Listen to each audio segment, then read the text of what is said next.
दोस्तों, हमारा सनातन धर्म का इतिहास इतना पुराना और व्यापक है कि हम जितनी गहराई में जाएंगे उतने ही रहस्य निकलते जाएंगे। आज आपको हम रामायण और महाभारत काल से जुड़ी एक अनसुनी कहानी इस वीडियो के माध्यम से सुनाएंगे। क्या आपको मालूम है कि महाभारत के समय पांडव लंका गए थे और वहां वे कुंभकर्ण की खोपड़ी में डूबने लगे। आखिर किसने बचाया पांडवों को डूबने से? क्या था उस खोपड़ी का रहस्य? ये कथा द्वापर युद्ध के अंतिम चरण की है, जब महाभारत का युद्ध होने वाला था, जिसके चलते कौरव और पांडव अपनी अपनी सेना एकत्रित करने में लगे हुए थे।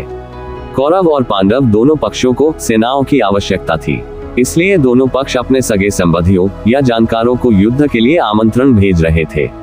एक दिन पांडव अपनी माता कुंती के पास गए, जहां उन्होंने चिंतित होते हुए कहा कि माता, ये युद्ध हम कैसे जीतेंगे, क्योंकि कौरवों के पास सेना की तादाद ज्यादा है।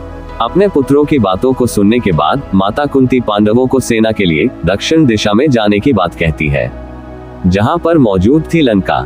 माता कुंती ने पांडवों को मंदोदरी के बारे में बताया और उन्हें उनसे मिलने के लिए कहा। पांचों पांडव माता कुंती से आज्ञा लेकर लंका के लिए निकल गए। रास्ते में उन्होंने भगवान शिव के दर्शन किए। लंका तक जाने का इकलौता मार्ग था राम सेतु, जो कि उस समय टूटा हुआ था, इसलिए लंका जाने के लिए उस क्षेत्र के लोग राम सेतु की मरम्मत किया करते थे। उसी सेतु के माध्यम से पांडव लंका पहुंचे। वहां पहुंचकर पांचों पांडवों ने माता मंदोदरी से भेंट की। माता मंदोदरी से मिलते ही पांडवों ने उनको प्रणाम किया।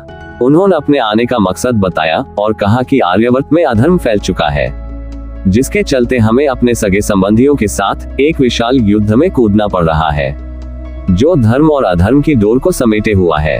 हम अपनी माता कुंती के आदेश से ही यहाँ आए हैं और आपसे चाहते हैं कि आप अपनी विशाल सेना से महाभारत के युद्ध में हमारा समर्थन करें। तब मंदोदरी ने कहा कि लंका के राजा रावण पहले ही स्वर्ग सिधार चुके हैं। स्वर्ग और इंद्र को जीतने वाला मेरा पुत्र मेघनाद भी पहले ही वीरगति को प्राप्त हो चुका है। वहीं मेरे देवर विभीषण पहले ही खुद को भगवान को समर्पित कर चुके हैं।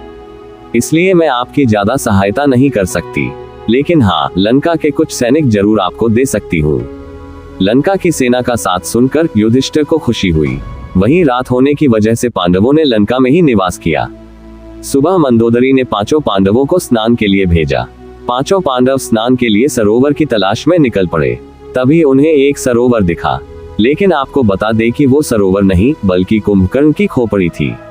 जैसे ही पांचों पांडव स्नान के लिए खोपड़ी में उतरे तो पांचों उस सरोवर में डूबने लगे। उन्हें कुछ समझ नहीं आ रहा था कि आखिरकार उनके साथ ऐसा क्यों हो रहा है। तभी वहां मौजूद एक ग्वाले ने पांडवों को खोपड़ी में डूबते देखा और यह बात जाकर माता मंदोदरी को बताई। मंदोदरी पांडवों की मदद के लिए सरोवर पहुंची।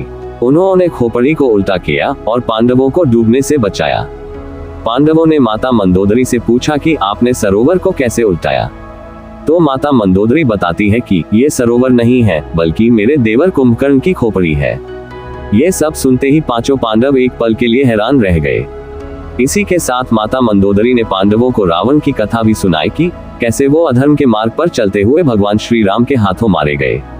मंदोदरी ने पांडवों को कहा कि अगर तुम धर्म के साथ हो तो निश्चय ही जीत तुम्हारी होगी।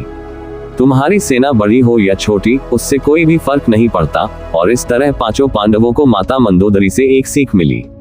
दोस्तों, उम्मीद करता हूँ कि आपको ये वीडियो अच्छी लगी होगी। कृपया वीडियो को लाइक करें, सब्सक्राइब करें और दोस्तों के साथ शेयर भी करें। मिलते हैं अगली वीडियो में, तब तक लिए अपना ख्याल रखिए।